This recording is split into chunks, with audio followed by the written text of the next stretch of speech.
आणि यानंतर बातमी आहे राजकीय वर्तुळातून। एकनाथ शिंदे दिल्लीत, देवेंद्र फडणवीस राजभवनावर हे चित्र काल दिसलं।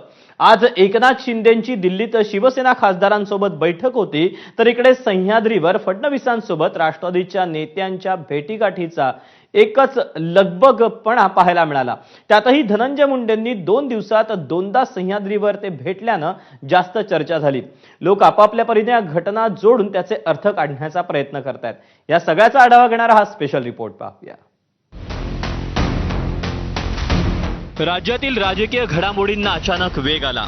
सह्याद्री ते नवी दिल्ली वेगळंच वारं वाहतंय का असा प्रश्न विचारला जातोय। उपमुख्यमंत्री एकनाथ शिंदे कालपासून दिल्लीत आहेत। तिथे त्यांनी शिवसेनेच्या सर्व खासदारांसोबत बैठक घेतली। देखील मी जेव्हा अधिवेशन असतं तेव्हा येतो, इथे दिल्लीमध्ये बैठक घेतो। या ठिकाणी जे महाराष्ट्राचे जे प्रश्न आहेत केंद्र सरकारशी निगडीत त्यावरही चर्चा झाली। एकनाथ शिंदे दिल्लीच्या विमानतळावर उतरत असताना इकडे मुख्यमंत्री देवेंद्र फडणवीस राज्यपालांच्या भेटीसाठी राजभवनावर पोहोचले होते। राजभवनात फडणवीस आणि राज्यपालांमध्ये विविध विषयांवर चर्चा झाली असं सांगण्यात आलं। त्यानंतर दिवसभर सह्याद्रीवर भेटीगाठींची मालिका सुरू होती। काल मुख्यमंत्री राजभवनावर राज्यपालांना भेटले। सकाळी अजित पवार वर्षावर जाऊन मुख्यमंत्र्यांना भेटले। मुख्यमंत्री सह्याद्रीवर आले।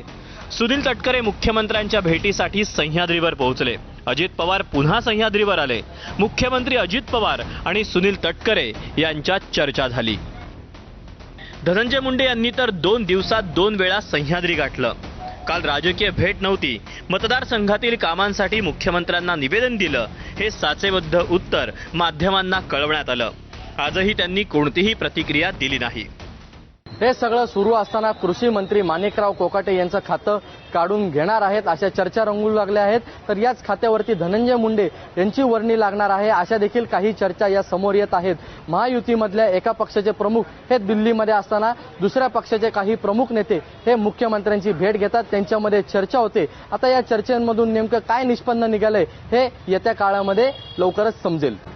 ब्युरो रिपोर्ट, एबीपी माझा।